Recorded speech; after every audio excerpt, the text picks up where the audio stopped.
Okay, so we'll kick off with a question from Jonathan. Jonathan wants to know which fruit trees are most deer resistant. They're not. I will say, and everyone can agree with me on this one. Deer resistant just means least likely to eat. Like I said, deer don't like capsaicin. And I know we don't tout home remedies, but back during quarantine, my mom actually went and took hot pepper flakes and put them on her hydrangea, and the deer left it alone. But deer don't like capsaicin. I know there's an NC State publication. I don't know if it was revised by my master gardeners or not, but there is a publication that has a list of ornamental plants that deer are less likely to consume. It is called like deer resistant, but whether it's deer, birds, moles, voles, whatever have you, it's really just a matter of they're less likely to go to, and not actual resistance. But if you want to get into the world of deterrent sprays, that's a whole other topic with varying efficacy. And, you have to remember we're sharing a space with animals too. So it's just, if you have a whole herd of deer in your yard, then that's definitely a problem. You might want to call somebody for that, but there is no deer resistant plant, so to speak. No kidding. It's a sad state of affairs. Things have really gotten out of control with the deer, and it's just something we got to live with now, it seems. Okay, we will move on to the next question. Bridget wants to know, where can she buy a truckload of quality soil? And I'll just say we don't offer any specific recommendations, but this does seem like a good time to highlight the importance and ease of amending your own soil. So I will just let you all take that from there. There are a number of companies now that in the Triangle that offer services, excuse me, where you can buy unadulterated compost that is certified. Therefore, it's free of weed seeds and it's been processed correctly.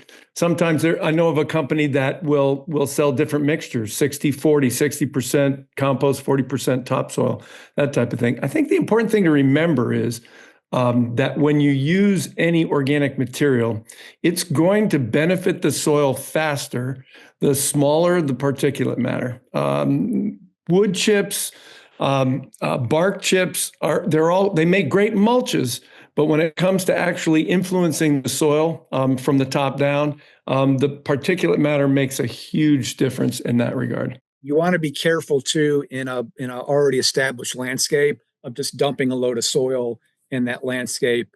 And that comes back to planting depth and pulling soil up around root flares of trees and shrubs. You can do a whole lot of damage with something like that. And also, if you decide to till that in an established landscape, that's something also to keep in mind.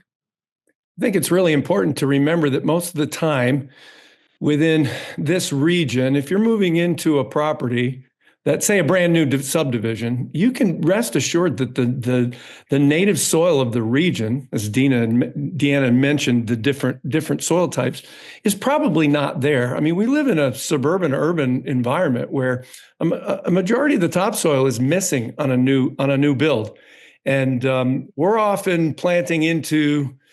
The leaf and limb guys would love this. We're often planting into subsoil, or B horizon as it's called, which is typically not conducive for supporting the growth of absorbing roots of plants.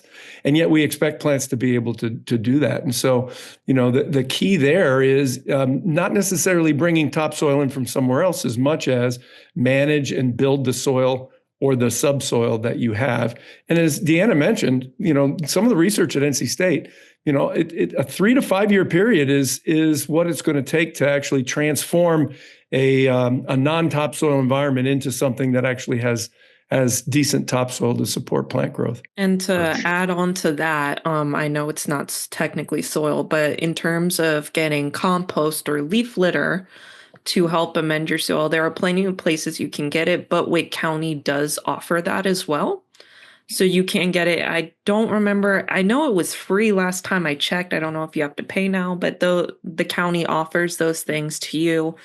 The only thing to keep in mind is if you've ever heard the term leave the leaves, that is because things like our lunar moths and things like to have their eggs in there. So when you're getting compost or leaf litter from the county or really from any place where they have them in large piles, just keep in mind you're most likely going to have some insect eggs or things like that. So if anyone's sitting here wondering about like the sterility of these things, you probably won't have them. But again, we love our lunar moths, so that's not necessarily a bad thing. Beautiful.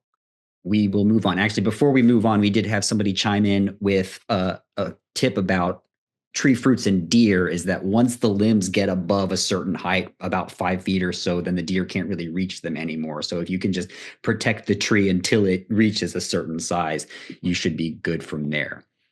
Okay, so the next question, Bridget wanted to know if espaliering horizontal growing branches works well with fruit trees in this region. It's not really a regional thing. It really depends on what you grow. Again, the example I gave was a peach versus an apple tree. And that's that open basket versus upright shape. It doesn't matter which shape you do. Peaches prefer that open basket shape. The important thing is when you're pruning is that, and this can be your fruit trees or your blueberries really, is that you don't want any new fruiting wood to kind of create crosshairs and tangle up. Because at the end of the day, what you're doing when you're pruning outside of training your tree into a specific shape is to make sure that there is airflow. This is good for reducing fungal disease and disease proliferation, but it's also good in terms of temperature, because remember, hot and muggy is what we got. If you're from California, I'm so sorry if this is your first summer. But that hot and mugginess, if you're not pruning out, those tangling branches can increase the rate of fungal diseases. Now, if you want to get more specific, that horizontal plants grow up, right? They grow up toward the sun. So when you're looking at fruit production, especially if you're looking at an open basket shape, you actually want to get rid of that upright growth because not going to go into the chemistry of it, but those are your dominant branches. They'll get the most light and they'll prevent you from having fruit production throughout your tree. If you have all these super tall peach fruiting wood at the top getting all the light. So yeah, that's a long way of saying it really depends on what you want to grow. It also depends on, you'll even see farms. I know this isn't a farmer talk, but at the University of Michigan, there's a lot of research being done in the fruit walls, where what they do is that they only have branches this big on their apple tree. So they got one apple per branch, and that allows you to super densely plant your fruit trees. But that's really more from an automation perspective. So it's up to you the amount of effort you want to put in. But really, what you should be focusing on is making sure that there is airflow going through your tree, and that when you thin, there is enough space per inch for your fruit to grow. So that's a long way of saying no. It's up to you. Okay. So the next question, Michael wanted to know, in the context of integrated pest management, what does cultural mean? And I think this would actually be a really good question for our friends from Leaf and Limb to address, if you would be so kind. Yeah, I would say, any type of cultural practice in this type of context, if I'm answering that correctly, would be, how you're pruning, the reason behind what you're pruning, what are you feeding this soil that is supporting the tree. To the extent you can look at those as a more whole working together, you're setting your tree or shrub or you name it, containerized plant up for success by doing the things to help reduce, activity where pathogens might be more apparent or easily able to establish. Do you see that a lot on fruiting trees?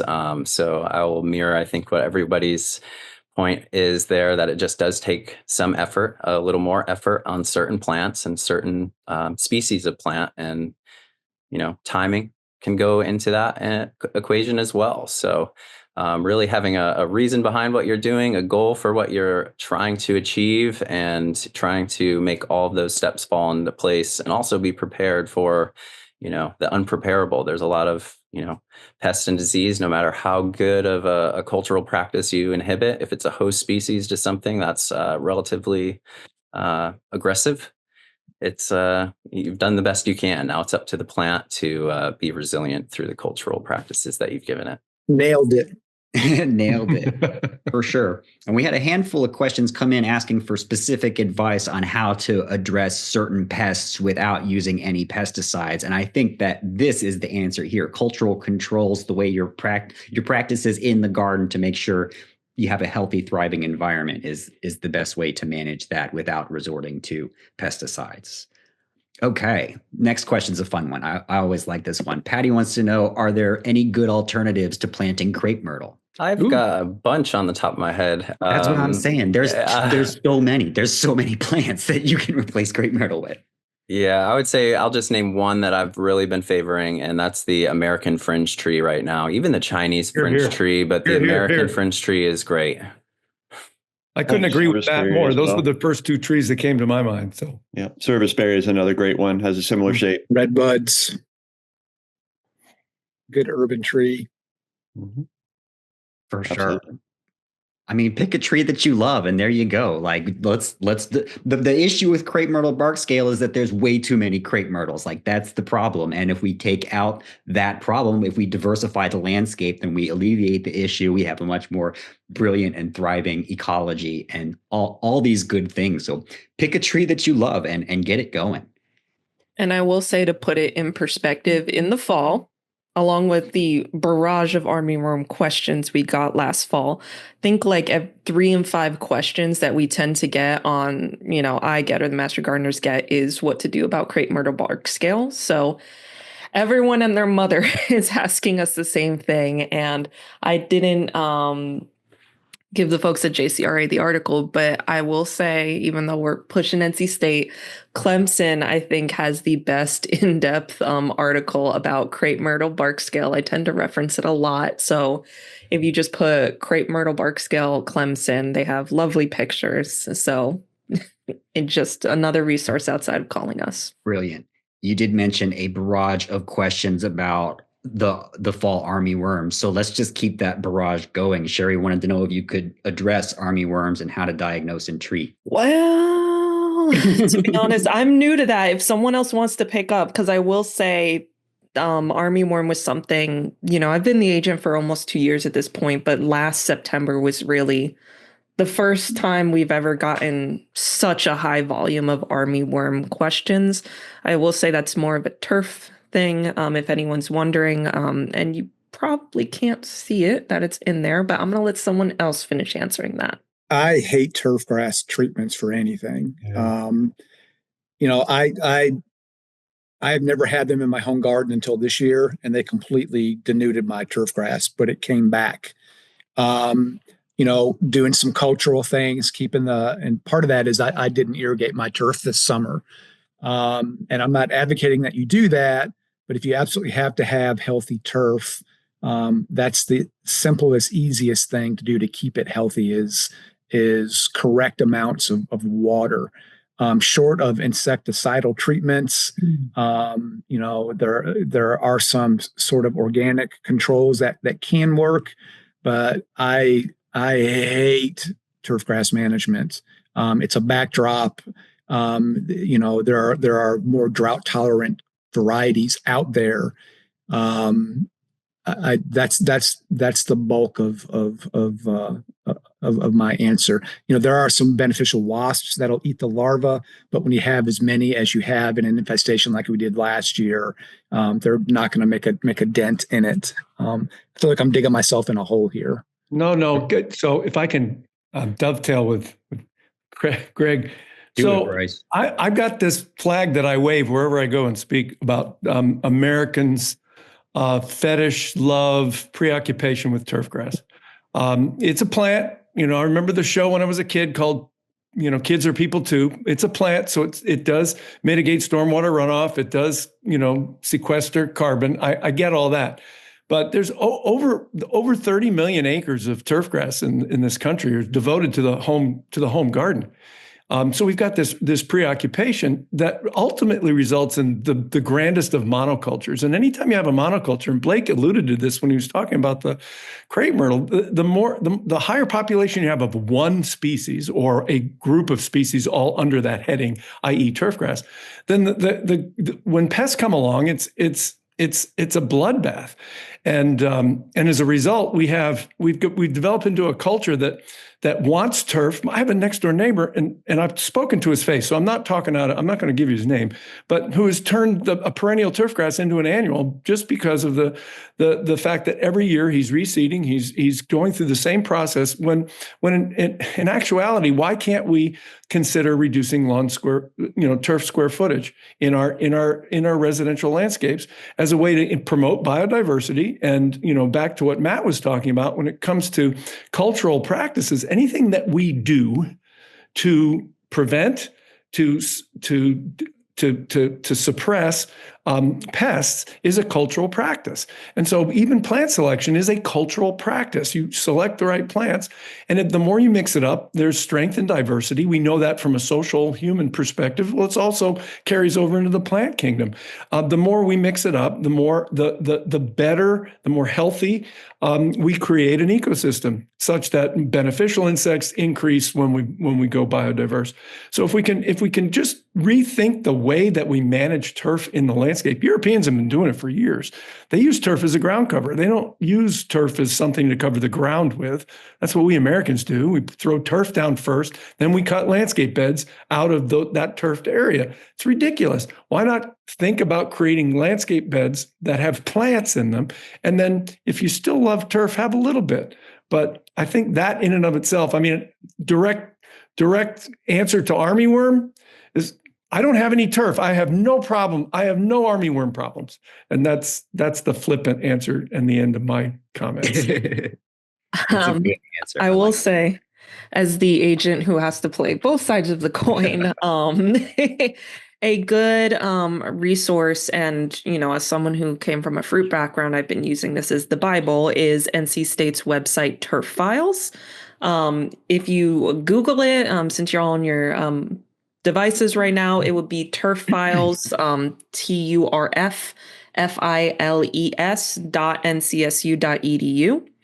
That is the Bible when it comes to turf. They've been doing a great job.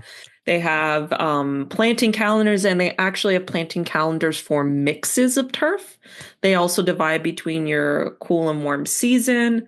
They have all the diseases and pests you can find. And actually, they've started to build, I forget where it is. They have some perennial grasses as well. And I know some extension websites have been starting to cover alternative ground covers as well, if you're interested, because I know, I get people who are on one end of the spectrum where they want to just turn your whole yard into a prairie. And then I have the people like Bryce was talking about who want nothing but turf. So this is kind of a good website, and they do it by region to get your feel in both. Because, if you have kids, or I have dogs, I have 10 square feet of cement. So this does not affect me. But, if you have kids or dogs or a place to be, in that sense, there is a need for turf. But that is a great resource. Again, is like the Bible. They have just continued to get better and better. And if you are someone that is leaning into chemical control, if you go under their tabs for disease and pests now, they have started to list the active ingredients of control chemicals there, so you can check them in a chart rather than ask me to read the ag chem manual, which is this thick, and it makes me cry every time I have to open it. So that is a good website to use for those of you on either end of the spectrum for turf. Yeah, and that's a really good point. Like with regards to diversifying, like all plants have their place. Like even turf, which is not great. Like where else are you going to play soccer with your family? It's a really important thing for a lot of people. And I'll say that Dan from Leaf and Limb is answering some really great questions in the chat, but I would love to invite you to unmute and answer these for real. So if we could explore the topic of what can we use to cover the ground instead of grass. Yeah, sure. And no problem at all. I keep myself muted so I don't interrupt. I really second and emphasize everything that I'm hearing from the other speakers. Absolutely. I can't say it better myself. In terms of a turf replacement, that is a great search term that you can use. You can start by Googling lawn alternative, and you'll find a lot of great plant lists that will help get you started. A lot of it will depend on how sunny or shady your area is, as opposed, in addition to how wet or dry the site is. That first and foremost is just determining how your area, what those conditions are. And the rule of thumb for a lot of species, we have at Leaf and Limb a Piedmont prairie system that we will use as a lawn alternative, but it needs 6 hours of direct sunlight every day. So if your site has a little bit more shade than that, then you may want to look at things like sedge grasses, carex species, ferns are great, making it look a little bit more like a woodland setting. Those also work as well, but I'm happy to dive into that a little bit more in detail if you need to, but I definitely start with lawn alternative searches and also just considering what those site conditions look like. Brilliant. Absolutely. Okay, let's I switch would gears. like to add really quick, Go moss for is it. pretty. Don't be a moss hater. I've had people call me. They have super wet, super shady soil that just naturally has moss. And they're like, what do I do? And I'm like, don't cut down the tree. Just be happy with your moss. Yeah. We love moss. It is soft. If you squeeze it, fresh water comes out. Do not be afraid of moss. We like them. If you have it naturally occurring, I'm sorry, there's very few like species of turf that you could probably replace it with. So Yeah. we like our moss. Yeah. And it's also a great indicator as well. If you have the moss, then that'll tell you that it's shady and wet. So that'll answer your question right there. About 25 years ago, Bartlett Tree did some research with absorbing tree root growth under turf versus under mulch, an open ground. And they had 90% more absorbing root growth under an open ground that was lightly mulched than under turf grass. However, some of the alternatives, Dan, as you were talking about, planted, don't create the same level of competition, over the root system of trees. So my ground cover of choice, turf replacement is dwarf mondo grass, Ophiopogon japonica nana. You can walk on it. You don't have to mow it. Virtually no inputs, full sun to partial shade. It takes a little while to get established, and that's something you have to manage. You can manage with mulch in between the sprigs that you would plant, but it creates a lovely turf alternative that has minimal inputs compared to turf grass. Nice. It's a great plant. It's really, really beautiful too, and yeah, fills in sites wonderfully. Okay, let's. One last thing. No, let's not switch gears. Go, Greg. I would be remiss if I didn't say that we're in the process of redoing our flowering lawn. It's a good lawn alternative. There is also some interest, a lot of interest. Time is what we need and resources to do some gravel gardening as kind of a turf alternative. Mark and I have been bouncing a lot of ideas off about that. We've got a lot of similar things in our Zurich garden. I always tell people too, if you're looking for planting underneath mature trees, walk in our front gate and look under our two big live oaks, and there are stuff right there, dozens of things to choose from for those alternatives.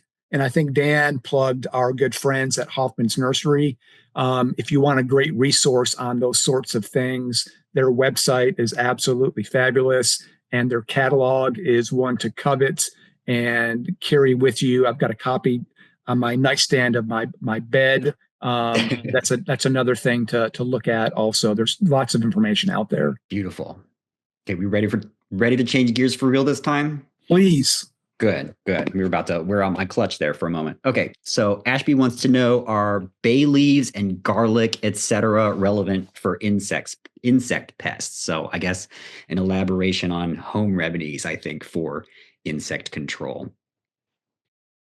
One thing you mentioned, Greg, is that the home remedies can be dangerous. Like if you aren't careful, if you're using vinegar, for example, you can have it in a concentration that can harm plants and away. Right. Like really anything you find randomly on the internet, you need to take with a grain of salt. Like you need to check your sources, make sure you're using good sources. Finding extension publications is always a great place to start. And you know, I don't want to champion the use of pesticides, but those pesticides are well researched. And if you're following the label on them, they are safe. And it's much safer than some rando online who's like, hey, just, you know, dump vinegar on your plant. Like what? That's not helpful at all. So again, not championing pesticides whatsoever, but I am championing educating yourself, finding good resources, and making sure you're understanding what you're applying before you actually apply it. And I mentioned the integrated pest management plan, you know, that three-pronged approach. And my running three-pronged approach has always been that's the last resort is that. But in terms of home remedy kinds of things, I'm not familiar from any big practical and entire garden aspect of using bay leaves or garlic to control insect pests. I can see where that direction is, but bay leaves are expensive. I'm not going to throw them in my garden, but I'm not familiar with either of those being used as any form of insect control. Yeah, I'm not either. I will say I just did a quick Google search while Greg was talking. Now, the Google AI answer will tell you yes, but if you scroll down, and the rule of thumb whenever you look for extension publication, just type whatever you're searching and then the university at the end or just extension. So I just typed garlic as pest management extension, and nothing from any university came up talking about garlic as a pesticide. I just got management calendars for onion and garlic. And fun fact, wild garlic and onion do grow around here, so you might see that. But yeah, that is new to me. But just from a quick search, the answer is no.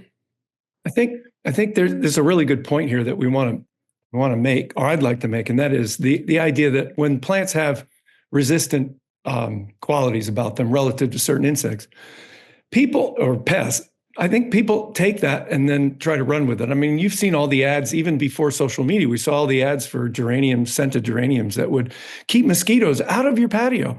And so basically what we're facing now as gardeners is social media is just as dangerous in horticulture as it is in any other walk of life. And we need to be very sensitive to where we're getting our information on social media. And that, goes back to, folks that are here, we're singing extension's praises, but I'm going to have to say it again. After living in North Carolina for over 40 years, North Carolina Cooperative Extension is by far one of the top 3 extension organizations in the nation.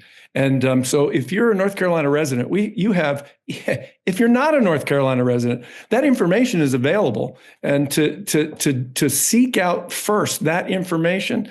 And then secondly, this is a plug for Leaf and Limb.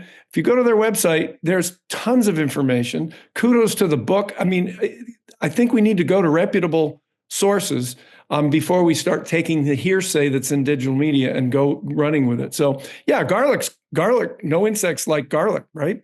Well, that doesn't mean that we make a 5-gallon spray out of garlic and that it translates into, need to take that information and then try to at least verify it somewhere within the scientific community.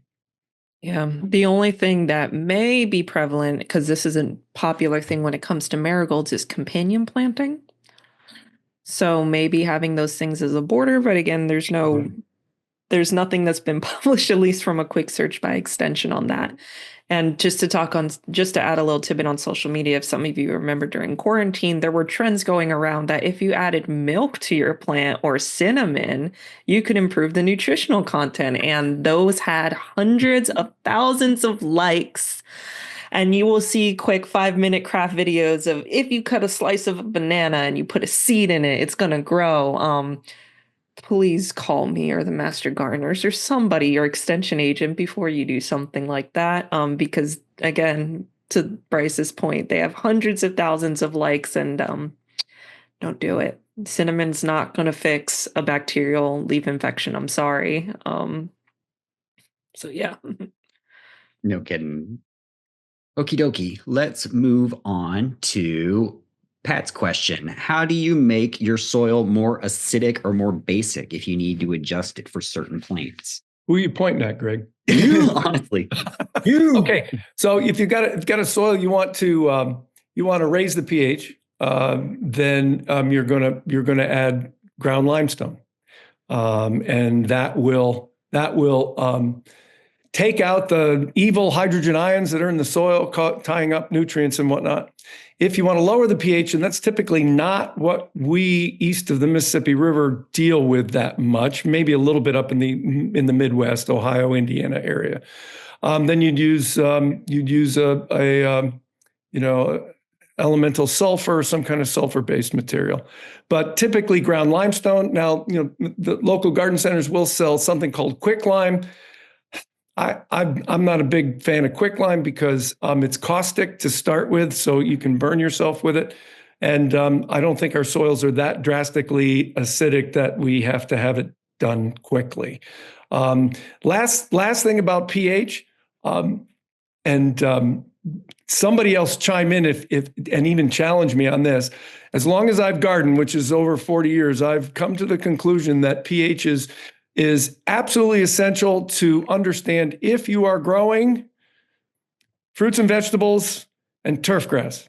If you're growing woody ornamental plants, then I'm not saying pH isn't important, but my observation is it's less important in that woody plants tend to have a little bit more of some tolerance of lower pHs, especially for choosing plants that are either native or come from similar environments across the world. The thing about pH, and to dovetail into that, the most important thing you can do as a new gardener is get your soil tested. Absolutely. Is to see what you're starting with. pH will influence nutrient intake in all plants, but like Bryce said, trees and shrubs are a lot more adaptable and can suffer through things longer. But that's the very first thing you should do if you get a new home, if you're just getting into gardening, is everything starts with what you're planting in. And you can find that out relatively easy with taking a soil test. Greg is reading my list of questions because the next question I have is, where can we get a soil test kit? So if you let me share my screen, because this is one of the most common questions we get. Go for it. I'm going to go through the whole process because once April 1st comes, I know all of you in this chat are going to be at my county extension office about this. So I'm going to share my screen really quick. So this is the Wake County Cooperative Extension page. You scroll down here to the Master Gardener tab and click on soil testing. We have a wonderful page explaining the instructions of how to do your soil test. Of course, just a brief description of what a soil test result can give you. Where you pick them up at our county office. The reason I mention April 1st is that between April 1st and I'm going to say the week before Thanksgiving this year, if you drop off your samples at the county office in that cabinet that you saw a picture of, this lovely cabinet, I will deliver the soil samples, and it's free to get your soil sample tested. I will drop them off at the Department of Ag Soil Lab. Now, after Thanksgiving, so between Thanksgiving and March 31st, that is when the soil testing lab prioritizes farmers because that is their time for amending the soil. You can still drop off a soil test at that time during this time, but I will not be dropping them off. You need to go to the lab, and the samples are $4 per box. So just putting that out there. So you cannot drop off your samples at the extension office. I'm just going to watch them sit in the drawer until April 1st. The form is really simple, and I will actually take you to the ag, and this is the soil testing website. So it's very straightforward. They've given this website a facelift. Of course, your homeowners, we're going to the homeowner tab, and we are going to go to our submit sample page. Now, even though you drop off your soil box and the form to me, you do have to go onto their PALS website and create an account. This is how you get your results. This is the beautiful form that you have to fill out. It is not as scary as it looks. The key thing is to make sure, I don't have a soil. Yeah, I don't think I have a soil box with me. The key thing is in the sample ID, you're going to have that same thing on your soil testing box. You want to make sure your sample ID matches on your form and on your box. And you can make it whatever you want, as long as they're the same thing, so the technician can match it up. And if you have the intention of growing something specific in mind, you can see these planting codes on the side. So if you're doing a soil sample test with the intention of growing blueberry, for example, you will put that code there. So when that technician does the test and gives you the results back, they actually will write you a recommendation, and that recommendation can be more accurate if you give them the plant code of what you're trying to grow. So if you're going to grow blueberry, you'll get your results back, and there will be a brief blurb by the technician about whether to add lime or not, whatever have you, but from the perspective of what you're trying to grow. Now, I normally do not recommend this specific form to people. You would have to come to talk to me or a master gardener. But there's a second type of form that homeowners can get. It's a diagnostic form. This is if there's something wrong with your plant and if you want to check the soil. Now, what that means is the way you collect soil is going to be different. So for a regular soil test, it's a little box. It's quite, the part you fill is like this big by this wide. It's like, yeah. I am speaking. Yes, make sure the soil is dry. I mean, they're going to dry them anyway. The process of doing a soil test is putting it in a low heat oven until it's dry. So, if your soil is wet, it just means it takes longer. And also, they don't do tests for diseases for homeowners. But since you have like a 2 square inch box, you're not, if you're doing a test for your front yard, you're not just taking a scoop of soil and putting it in there. You're taking a bunch of little tiny scoops, and it's like an average almost, and that is what you're putting in that box. So that's for a normal soil test. Now, if you talk to me and I recommend a diagnostic sample, what that means is that you're going to have 2 soil sample boxes. One is from soil in your yard that is healthy, and then there's another box of soil from the problem area, or what you've described to me as the problem area. So then the technician will compare the 2 samples. But I've only recommended that a handful of times throughout the year. So if you see a diagnostic sample form, don't worry about it. And in terms of soil samples, like, again, a front yard can be a sample. A backyard can be a sample. If you have raised beds, each raised bed can be a sample. I mean, again, if you do this during the freeze season, the world is your oyster rather than paying $4 a box. I will say in the fall, right before samples are due, I have people drop off quite literally Amazon boxes of samples. And it's just so much fun every Wednesday carrying like 30 pounds of soil to the lab. But that is what we do. And even though you'll get a recommendation from the tech on what to do, you can always call the Master Gardener helpline. So this is our phone number here, or you can email us, and you can always ask them about your soil sample results, whether that's you want to do something different or if you just want a confirmation. Sometimes people call us just to walk through their process with someone. So if you want to call us about your soil sample, I think that's the most often thing we get called about. We can walk through the results with you too. But again, whatever you want to do, it's always good, especially if you're on a new development, do your soil test first.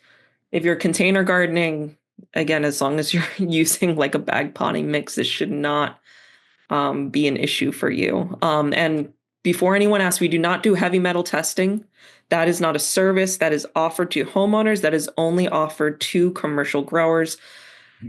I've had people, and that's not to say anyone in this call is going to do this, but I've had people try to verbally finagle and to try to convince me that they're a commercial grower so that they could get access.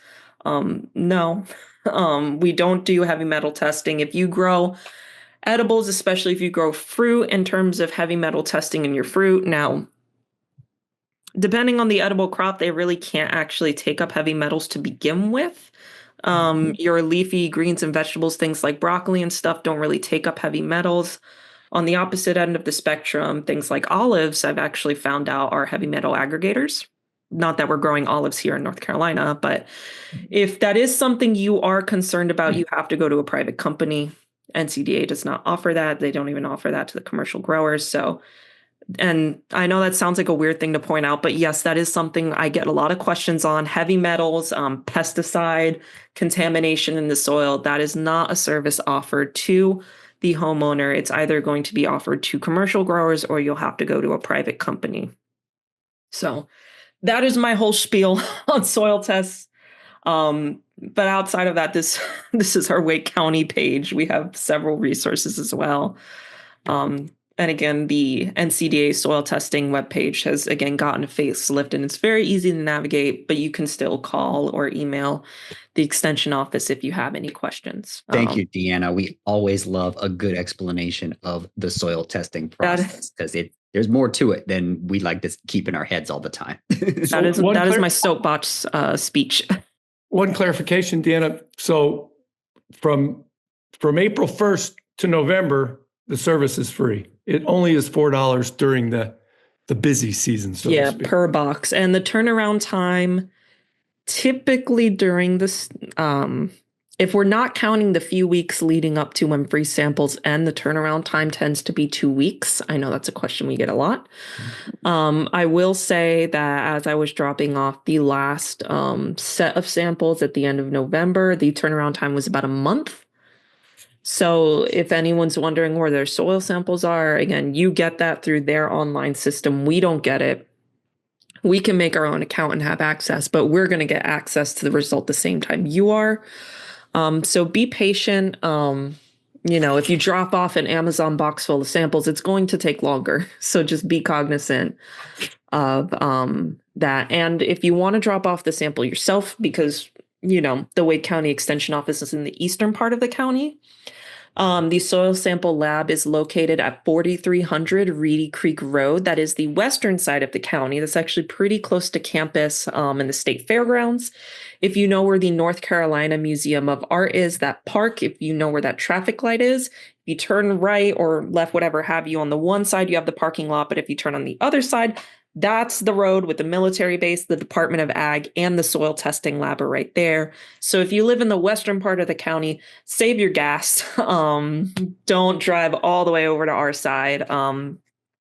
There is a parking deck in the back. They have signs that direct you. It's a parking deck in the back. It's literally a plastic bin labeled soil samples. Just drop them in there with your form. Rubber band your form around your box. There are people who complain about their samples getting lost, and it's because they give me a wet, mushy sample form because their samples are wet and they don't put it with their box and it gets lost. So dry soil, dry form, rubber band it around your boxes or have it in a baggie or something so it's together, because you have to remember the soil lab is getting hundreds of samples every day, thousands of samples every week. And if you do not put your things together, they will get lost. That has happened many a time. Please do it. If you pick up a soil sample kit from us, there is a rubber band on the soil sample kit. Keep the rubber band, please. Brilliant. All good tips. Okay. Jonathan says he's planning a new garden, likely going to buy some type of raised containers to keep the rabbits away from the veggies. Do we have any recommendations on the type of substrates to use in containers? I use potting mix. I have a 50 liter bag of potting mix sitting near my front door that I've been starting to put into my pots.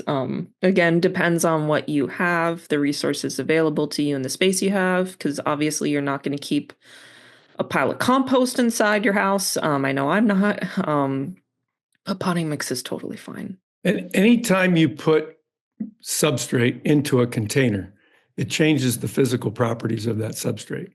So if you have a really well-drained vegetable garden, and that soil is well drained, it grows plants well. The minute you put that into a container, the physical properties of that material changes and drainage changes significantly. And so the advent of the potting soil came in the late 50s, early 1960s, using what's called soilless, in that it has no mineral components. like our typical outdoor soils do. So a reputable potting soil, when we say reputable, we're talking about potting soils that are in bags. They've been pasteurized, so they're free from weed seeds and any kind of critters. That's what should go in. Now, the more experience you get, then you can add other amendments to it. I know the big yellow cube? What's that? I don't want to soil cube. The big soil cube. They claim that you can use that material unadulterated in containers. I have. I would add more drainage material. Personal gardening experience, I'd add more drainage material. But I agree with Deanna. Raised beds are a little bit of a different story over container because they tend to cover a little bit more square footage and don't tend to be as deep. And in that regard, any raised beds, a good mixture of topsoil and compost is probably a good way to start. And I would say be wary of seed starting kits, not from people like Burpee or anything like that, but as someone who has seen the seed starting kits in Target and bookstores and things like that. As a youth, I have tried all of them. Nothing works, nothing propagates. So if you're interested in seed starting, please go to a reputable company if you want to buy a kit or something like that. Do not buy these little little strawberry in a container and it's a metal bucket with no holes at the bottom and you don't even know what substrate that is. So especially if you're looking at trying to grow things in more of a confined space, definitely look toward actual landscaping, not landscaping, but actual seeds, companies, actual reputable sources, because just like social media, you will see these faux things everywhere. They do not work. I have yet to find one of those little kits that actually works. But now I actually have a porch to plant things, so stay away from them too. Yes, indeed. Okay, here we go. Anne wants to know if we have any suggestions for planting on a hill. Yes, do it. But are there maybe considerations with slope that we need to think about, certain types of plants that we need to think about using, that kind of thing? I mean, runoff's the biggest issue, especially if you happen to live in the 10% of the county that actually is sand. I know someone called me, they live on a hill of sand. Their house is on a hill of sand. And I'm like, great. I hope you like blueberries. Yeah, sure. Well, speaking of blueberries, a hillside is a great place to plant plants that require good drainage. So your rhododendrons, your blueberries, your Daphne probably would do well on a hillside, things like that.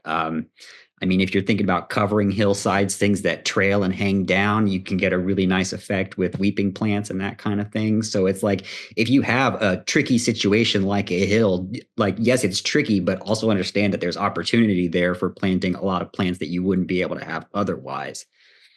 Yep. And the wake, go ahead. That's all right. I was just going to say that's a great point. But also just think about the benefits that the plants will give you in terms of erosion control, having roots in the soil. That's the best thing that you could possibly have on a hillside. And your point about the well-drained, that's another layer that adds to it. And I tend to plant a bit more densely than I normally plant on a flat site on a hill. Plant my plants closer together just to get the more immediate coverage. The more roots in the soil, the better you do against erosion.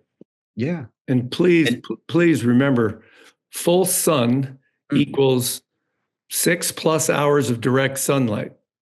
Okay. So 4 hours of direct sunlight, although it might feel like full sun at the time, is not. So you've got a number of lower growing plants you could plant on a hill, say juniper, for instance, a number of different species of juniper. That'll do great if they're in unadulterated full sun. But the minute you put those in shade, then you're not going to get the root growth. You're not going to get the top growth to glean the benefits of reducing erosion and that type of thing. So keep that exposure in mind. Yeah. If you're like me as a gardener, I lie to myself all the time about what kind of exposure, right? For Frank, sure. you know what I'm talking about. Absolutely. I wanted to add, if you have a bigger property, because I know a common call I get, or a farm visit I do, tend to be homeowners who acquire land, because there is still that. We're trying very hard to keep our green spaces here in Wake County, but the Wake County Soil and Water Conservation District, they do have an interactive map on their website. couldn't remember how to find it, but it looks at the topography. It's like you can, like Google Maps, you can look at the topography of your land and print a picture. So if you have a larger yard or if you have a hill and you're wondering about things like your elevation and such, they do have an interactive map that you can find your property. You can screenshot it and print it out. And if any of you are planning on starting a farm, that's a good thing to have when you call us. But that is a resource too, if you don't just have like pancake flat land, because I know it's a lot. I come from Jersey. That is pancake land, and here that is not the case. No kidding. So that is another resource that is available. And hills have their sunny side and they have their shady side, and different plants grow in those different conditions. You'll have a really difficult time growing moss on the sunny side of a hill, but it might do quite well on the shady side. So like Bryce was saying, just be aware of that and play to your strengths with what you are given. Okay. Yes. Jonathan says he has a large butterfly bush and he wants to know if it could be dug out and transplanted, and how likely is it to survive transplanting? Right. Butterfly They're pretty tough. Yeah, they're weeds. Aren't they weeds? Yeah, some of them are. They're weedy, which means that as long as you do the transplant like today, or before growth starts, you're always going to hedge your bets if you're transplanting in the late fall and middle of winter. Should be fine. Cut it back. Hack that thing back too after you transplant it. Green side up. No kidding. And the whole establishment thing after the transplant, like there are times a year where transplanting is easier than others because you're not having to deal with getting it reestablished once you're transplanting. So like transplanting in the fall is ideal, but that doesn't mean you can't do it in the spring as well. You just need to be mindful of making sure that you're giving the plant the care that it needs while it's getting its roots back into the ground.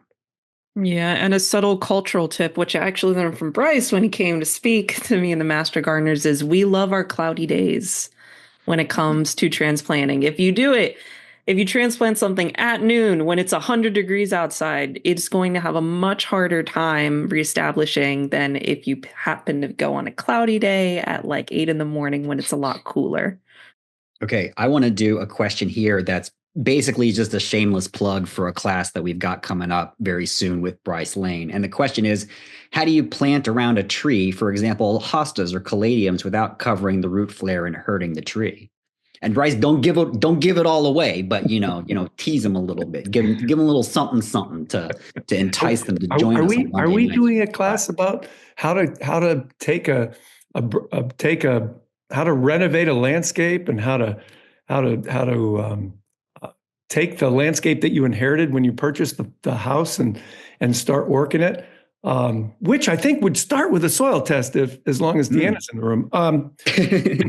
No, so there are strategic ways that we need to approach planting under trees, and of course I'd also want to yield to the folks at Leaf and Limb because they're the ones that deal with this all the time. But, we can't approach preparing a bed underneath a tree the same way we can approach preparing a bed in unopened ground, because we've got a huge dynamic root system that tree has established. It can be done, but we need to be selective, and we need to be a little bit more picky and careful about what we do and where we do it. It's not as rocket science as, I went and talked about planting, general information about planting, but planting in those unique kind of situations. Hey, when I plant underneath a tree, I'm just planting into a spot that's big enough for the root system. It's going to require the establishment's going to require a little bit more care, but I'm not taking the rototiller into that area underneath the tree to prep the bed by far, not even getting close to that. But it does. It's gardening. It's about taking time after you've planted to make sure that plant gets established.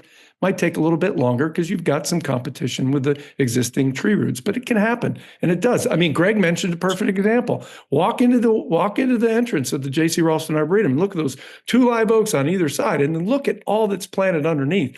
They didn't put a foot of soil on the root system of those oaks and then plant it into that. That was strategically planted in that area with those roots already existing. So it can work, but it's a little bit more methodical. And we will talk about that in that class starting in March, but you'll have to plug the dates because I can't remember exactly when I'm supposed to be there. For sure. Arlene just dropped the link in the chat. I'm wondering, Matt and Dan, is there anything you want to add to this topic? I would say planning small and having the right thing for the right spot. I mean, if you're not looking for instant gratification, that smaller plant, it's going to go in a lot easier. It's going to be a lot less detrimental on the existing landscape. And it's probably in 2 to 3 years' time going to look just as good as that instant gratification without the ill effects on the, we'll use the live oak in this example. But yeah, it can be done. I would say the biggest thing that I typically see in an urban setting with greenery getting too close or overly saturating that trunk or the root flare. So it's not mulch, but it's still, suffocating that area or keeping it a little more moist. So, think of those cultural practices as well. Make sure as this matures, it's going to have space for airflow, sunlight, and it's in the right condition, and you'll set yourself up for success. And, organic matter, can't stress that enough, especially with the clay soils, having that organic, rotting, decaying stuff is really what's going to unlock a lot of the life in the soil, which then is, taking care of all of the plants. So think of it more of managing a collection than just individual specimens, and they'll motion to you what to do as well. Yeah. That's brilliant. Like if you cater to the whole ecosystem, then the ecosystem takes care of itself, and then you don't have to do nearly as much. So that's really, really good advice. Okay, y'all, we are running out of time. We will do one more question. But before we do one more question, I am dropping a survey in the chat about your experience today with this symposium. If you would be so kind as to click that link and fill that survey out so that we can improve this program. As we do this twice a year, we'll do it again in August. We'll do it again next year, and we'll do it again in perpetuity. So just click the link, fill out the survey, let us know how we're doing so we can continue to improve it. But we will finish off this program with one final question. Carrie is asking, what are your thoughts on sheet mulching using cardboard to start a new bed? I would say in the urban landscape, we do this quite frequently. There are some concerns to consider. Just thinking of microplastics, you want to make sure you have your plastic or any waxy type material off of that before it goes down.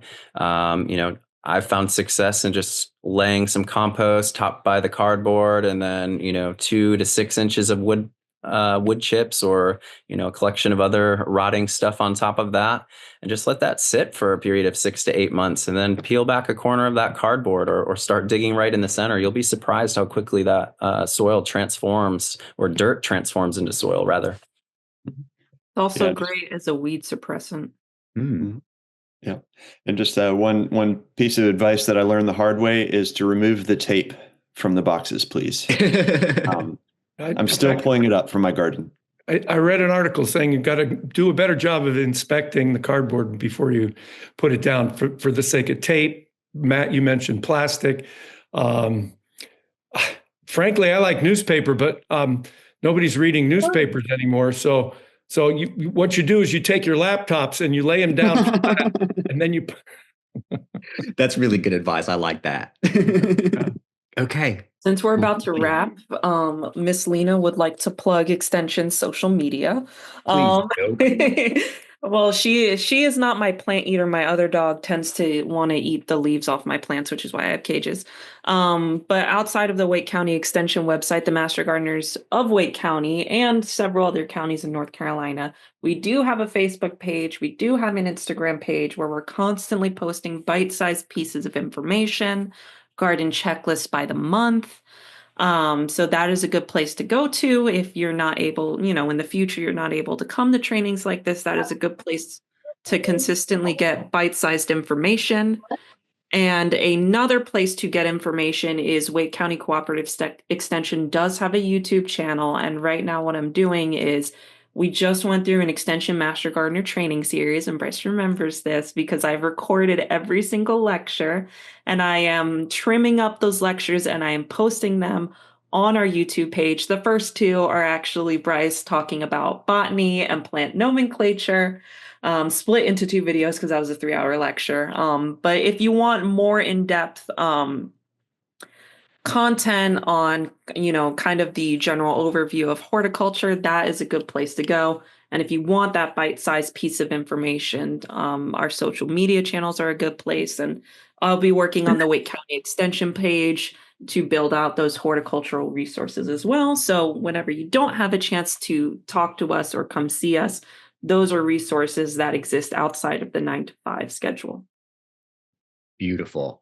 And I would like to take a moment to thank Leaf and Limb, Matt and Dan for joining us today with this program and for sponsoring this program, making it possible for us to produce it free for all of you, the whole entire world.